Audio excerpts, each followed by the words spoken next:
خبردار کبھی اپنے بارے میں مطمئن مت ہونا، کون کب کس فتنے کا شکار ہو جائے۔ اسی لیے یہ جو دعا سکھائی نا، اللہم انی اسألک العفو والعافیہ، معافی چاہتا ہوں اور عافیت چاہتا ہوں۔ علماء نے عافیت کی شرح کی ہے۔ عافیت کس کو کہتے ہیں؟ تمام دینی اور دنیاوی، دینی زندگی کے جتنے شعبے، عقیدہ، عبادت، معاملات، معاشرت، اخلاق، عادات، دنیاوی زندگی کا کھانا، کمانا، پہننا، اوڑھنا، مکان، بیوی، شادی، ان تمام شعبوں میں مکمل رہبری کہ اگر ذرا ان میں کسی میں شک اور شبہ تم مر جاؤ گے۔ اتنے اونچے درجے کے صحابی ہیں، شک ہو گیا تو ایمان ہی چھن گیا، معمولی بات نہیں ہے۔ مرتد ہو جانا، ایمان کا چھن جانا، محروم ہو جانا، اس سے بڑی کوئی محرومی نہیں ہے۔ ساتوں زمین و آسمان آدمی کے ہاتھ سے نکل جائے، ساری دنیا اور اس کی حکومتیں ہاتھوں سے نکل جائے، یہ تو کوڑی کے برابر نہیں۔ لیکن ایمان کہ ایمان ذرے کے برابر کا ایمان، وہ ہمیشہ ہمیش کی جنت کا راستہ، ہمیشہ ہمیش کی جہنم سے عبادت کا راستہ، وہ ایمان چھن گیا۔ اسی لیے کہا اپنے بارے میں کبھی مطمئن نہیں ہونا چاہیے، لیکن اسی کے ساتھ یہ بھی یاد رکھنا، جیسے مطمئن نہیں ہونا ہے مایوس بھی نہیں ہونا ہے۔ وہ شیطان دونوں کام کرتا ہے، یا تو اپنے آپ کا اتنا بزرگ بتاتا ہے، میں ہوں، محنت قربانی، میرے مجاہدے، میرے سفر، میری دعوت، میری تقریریں، میرے بیانات، یہ بھی ڈالتا ہے۔ اور کبھی مایوس، حتیٰ اذا استیأس الرسل، سورہ یوسف کے آخری آتے ہیں، پیغمبروں تک کے اندر یہ کیفیت آ گئی۔ حتیٰ اذا استیأس الرسل وظنوا انہم قد کذبوا، ان کو یقین ہوتا کہ اب تو ہم کو کوئی رسول ماننے کو تیاری نہیں، ہمیں تو کوئی پیغمبر اللہ کا ماننے کو ہے، اور اتنے کہ بالکل مایوس ہو گئے۔ اس لیے آدمی میں کبھی غرور اور گھمنڈ پیدا ہو جاتا ہے اپنے بارے میں، اور کبھی بالکل مایوسی، یار اتنے سال ہو گئے، اتنے چلے دے دیے، اتنی نمازیں پڑھ لی، کچھ نہیں بنا، ابھی تو پہلا نمبر ہی نہیں آیا، ابھی تو ایمان ہی نہیں بنا، نماز کیا کریں گے، مایوس کرتا ہے۔ اسی لیے ہدایت کیا ہے؟ دوست دشمن کو پہچاننا، کون پتاشے میں زہر دیتا ہے اور کون کڑوی دوا کھلا کے اندر کے جراثیم مار کے صحت کا سامان دیتا ہے۔ اس کا نام ہے ہدایت، کہ آدمی کو اس کے نور سے اپنا نقصان نظر آئے، بولنے میں، سننے میں، دیکھنے میں، کمانے میں، دل کے یقین اور خیالات اور وسوسوں میں نقصان اور نفع دونوں کا نظر آتا۔ جیسے تاجر بیٹھتا ہے صبح سے شام تک، نقصان کو بھی دیکھتا ہے، نفع کو بھی دیکھتا ہے، نقصان سے بچنے کی اور نفع کمانے کی، اس کا نام ہدایت۔ تو وہ حضرت عبداللہ ابن ابی سرح رضی اللہ تعالیٰ عنہ، ان کو شک ہو گیا کہ ہاں وہ جو مکے والے کہتے تھے بات صحیح معلوم ہوتی ہے، ایمان گیا، مرتد ہو گئے، مکے آ گئے۔ لیکن یوں کہتے ہیں حضرت شیخ الحدیث صاحب نور اللہ مرقدہ نے، اللہ ان کے درجات بلند فرمائے، ہر چیز کی امت کی رہبری کے لیے جو چیزیں نبی کی شان کے مناسب نہیں ہے وہ نبی سے نہیں کرائی، صحابی سے اللہ نے کرائی ہے. وہ جو ہے سورہ تبوک میں وعلی الثلاثة الذین خلفوا، وہ 3 صحابی جو پیچھے رہ گئے تھے، تو پیچھے نہیں رہ گئے، پیچھے رکھے گئے تھے. خلفو کا ترجمہ اور تخلفو کا ترجمہ دونوں میں بہت فرق ہے. ہم لوگ تو پڑھتے نہیں ہیں نا، اس لیے میں نے کہا کہ قرآن کے تقاضے ہیں. سب سے پہلے اللہ کی کتاب مانو، پھر اس کی تلاوت کرو، اور تلاوت صحیح کرو مخارج کے ساتھ.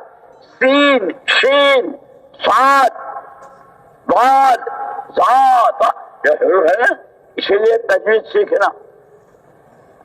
قرآن کا پہلا اسے اللہ کی کتاب مانو، اس کی تلاوت کرو، اس کو سمجھو. ہم تو سمجھتے نہیں، ہم تو پتہ نہیں دنیا بھر کا کیا کیا اعلیٰ بلا سمجھتے ہیں کہ وہ سمجھائیں گے جنہوں نے یہ سمجھا ہے. جیسے حضور اکرم صلی اللہ علیہ وسلم پر وحی آتی تھی، آپ سمجھتے تھے، آپ اس وحی کو صحابہ کو بتاتے تھے اور فرماتے تھے انما بعثت معلما ومبلغا، میں سکھانے والا اور پہنچانے والا دونوں بنا کر کے بھیجا گیا ہوں. میرے ذمے جو وحی آ رہا ہے وہ سکھانی بھی ہے اور تم تک پہنچانی بھی ہے. حق ادا کر دیا. تو عبداللہ ابن ابی سرح صحابی تھے، نبی نہیں تھے. اسی لیے یہ کہتے ہیں انبیاء سارے معصوم ہوتے ہیں، بے گناہ. جو چیز نبی کی شان کے خلاف وہ اللہ پاک ان سے ظاہر نہیں ہونے دیتے، ان سے نہیں کراتے. جو صحابی ہیں، نبی نہیں ہے، ان سے کراتے ہیں. تبوک کے موقع پر 3 صحابہ کو قرآن نے کیا حتی وعلی الثلاثة الذین خلفوا، وہ 3 جو پیچھے کر دیے گئے. تخلف نہیں کہا، وہ تو جو علماء ہیں، جو عربی سمجھتے ہیں، جو گرامر اور نحو صرف پڑھتے ہیں وہ سمجھتے ہیں. خلفو میں اور تخلفو میں بہت فرق ہے. اللہ کی طرف سے پیچھے کیے گئے، قیامت تک آنے والے یہ جتنے پرانے ہیں نا، ان کی رہبری کے لیے کہ جتنے چاہے بہانے بنا لو، جتنے چاہے بہانے بنا لو. یار کیا بتاؤں، میں تو آج کل کے 2 لفظ ہیں، busy, I am busy, so much busy, I am so. جو وہ تینوں صحابی تھے، اللہ کی طرف سے امت کی رہبری تھی.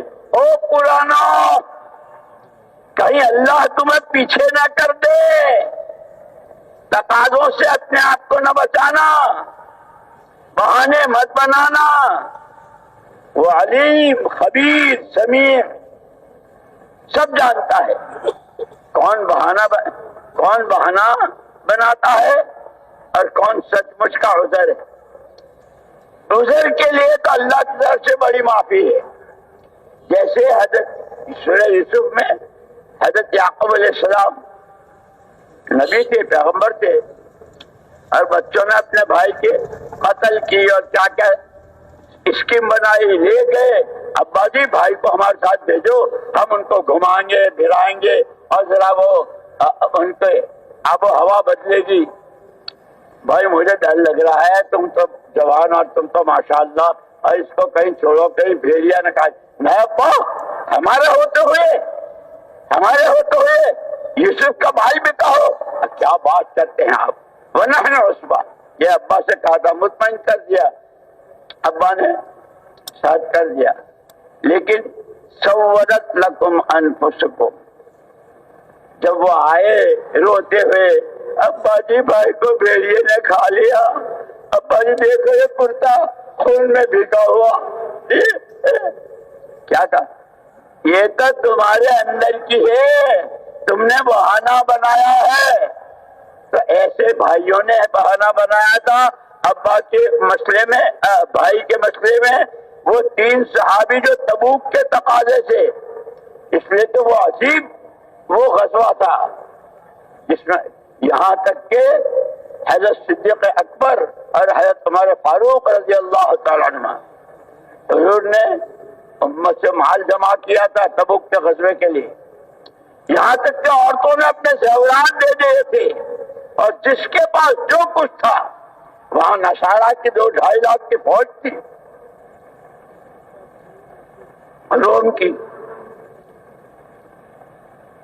اسی لیے حضور اکرم صلی اللہ علیہ وسلم نے پوچھا تھا ان دونوں سے، کیونکہ یہی امت کے رہبر، پیچھے کیا چھوڑا؟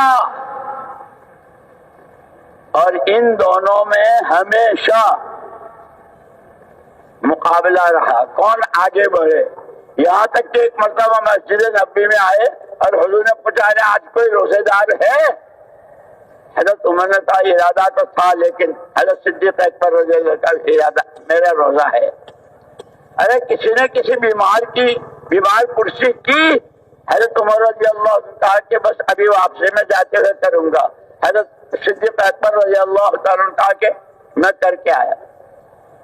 جیسے ہمارے یہاں دولتوں میں وہ گھوڑ دوڑ ہوتی ہے، اس سے بڑی دکان، اس سے بڑا کاروبار، اس سے زیادہ دولت، اس سے زیادہ، جیسے ہم دنیا کے بارے میں کرتے ہیں، وہاں سب سے بڑا سرمایہ اعمال، دین کی محنت، اس کے لیے قربانیاں، اس کے لیے مجاہدے، یہی اسی کو سرمایہ سمجھا جاتا تھا۔ تو آپ نے پوچھا پیچھے کیا چھوڑ کر آئے؟ حضرت عمر فاروق رضی اللہ تعالیٰ نے عرض کیا اللہ کے رسول آدھو عہد لے کر آیا ہوں۔ قربان جائیں صدیق اکبر رضی اللہ تعالیٰ نے فرمایا اللہ اور اس کے رسول پاک صلی اللہ علیہ وسلم کے نام کی برکت چھوڑ کر آیا ہوں، سارا جھاڑو دے کر آئے۔ یہ صحابہ کے واقعات کہانیاں نہیں ہیں، پرانو یہ کہانیاں نہیں ہے، یہ سب سے پہلے میرے لیے، کہنے والے کے لیے اور سننے والوں کے لیے رہبری ہے، ہمیں سبق پڑھایا گیا ہے کیسے صحابہ اور کسی ساری امت کا ایمان ترازو کے ایک پلے میں، اور ایک اکیلے ابوبکر صدیق رضی اللہ عنہ کا ایمان ایک پلے، پوری امت میں سب سے زیادہ، ہر لائن میں، ہر موقع پر۔ لیکن کیسے روتے تھے؟ اللہم انی ظلمت نفسی، اللہم انی ظلمت نفسی، اے اللہ میں نے نماز نہیں پڑھی، میں نے تو ظلم کیا، میں نے رکوع نہیں کیا، میں نے تو ظلم کیا۔ انہوں نے اس لیے کہ ایک صحابی آئے مسجد نبوی میں کہ حضور پاک صلی اللہ علیہ وسلم فرمایا ہے کہ نماز ایسی پڑھو جیسے مجھے پڑھتے دیکھا۔ تو صحابی نے پوچھا بھائی مجھے حضور کی نماز بتاؤ، تو وہ کتاب وغیرہ تو اس وقت میں تھی نہیں، میری کتاب، میرا روزہ، میری نماز، میری تبلیغ۔ صدیق اکبر رضی اللہ تعالیٰ عنہ نماز پڑھ رہے تھے، تو صحابہ نے فرمایا وہ دیکھ، نیت باندھنے سے لے کے سلام پھیرنے تک پوری نماز حضور والی نماز۔ اس کے ساتھ انہوں نے کچھ اللہ کے رسول مجھے کوئی نصیحت کیجیے، تو ایسی نماز کے بعد کہا تھا اللہم انی ظلمت نفسی ظلمن کثیرا، یہ پڑھا نماز کے آخر۔ ہم تو اب پڑھتے ہی نہیں، ہمارے تو جیسے ہم تو چونکہ سب جانتے ہیں، ہم تو پرانے ہیں، ہم تو ہیں، اس لیے ہمیں تو کچھ ضرورت ہی نہیں۔ یہ بہت بڑا احسان ہے حضرت صدیق اکبر رضی اللہ تعالیٰ عنہ کا امت پر، کہ جو حضور نے ایسے وقت میں ان کو دی تھی، ساری امت کو یہ بتلا گئے ہیں قیامت تک کے لیے۔ جتنی چاہے شاندار خشوع خضوع والی،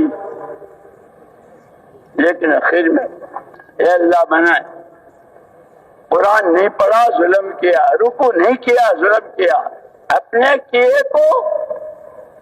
کیے پر اطمینان نہیں۔ تو انہوں نے کہا کہ اللہ اس کے رسول پاک کے نام کی برکت چھوڑ کر آیا، ہر موقع پر ان کی قربانیاں.